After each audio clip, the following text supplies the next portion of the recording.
How's it going, everyone? Welcome back to the channel. Today we're going to be going through another day of training at Santai. Hope you guys can enjoy.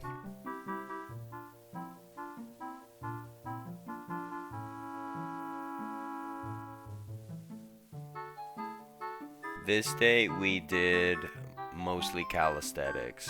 So there's one day, I think it might be Friday.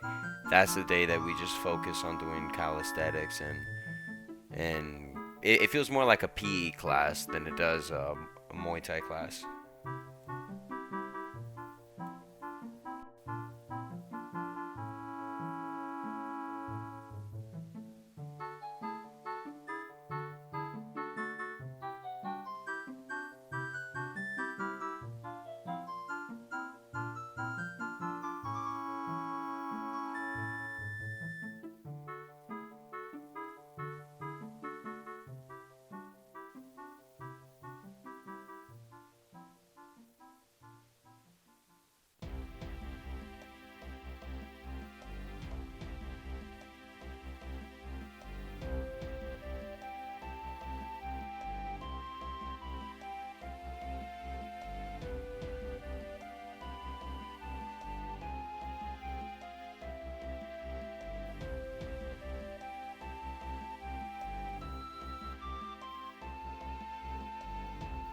Let me stop the video here for a second and explain these two things right here. The orange pack and the white pack. These things are your electrolyte powders. I cannot stress how incredibly important they are.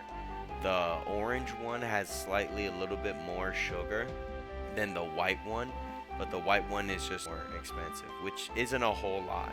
So you want to make sure that you have those for every class. I took about 2 to 4 per class, but that's probably a bit much.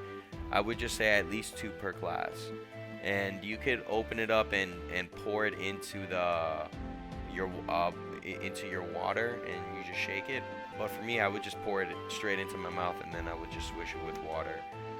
But whatever works for you, just don't sleep on this, because if you're not taking some sort of electrolyte supplement, you're gonna be feeling like a zombie all the way through your training. Keep that in mind.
So that concludes this week's episode of my trip, my 6 month trip to Thailand to study Muay Thai. It wasn't really much of an eventful day, just another day of training. But that was just this week's episode. But next week's episode, I will be covering the first night I go out with my classmates and we go to some bars. So that way, if you want to see what the nightlife is like, give me a sub.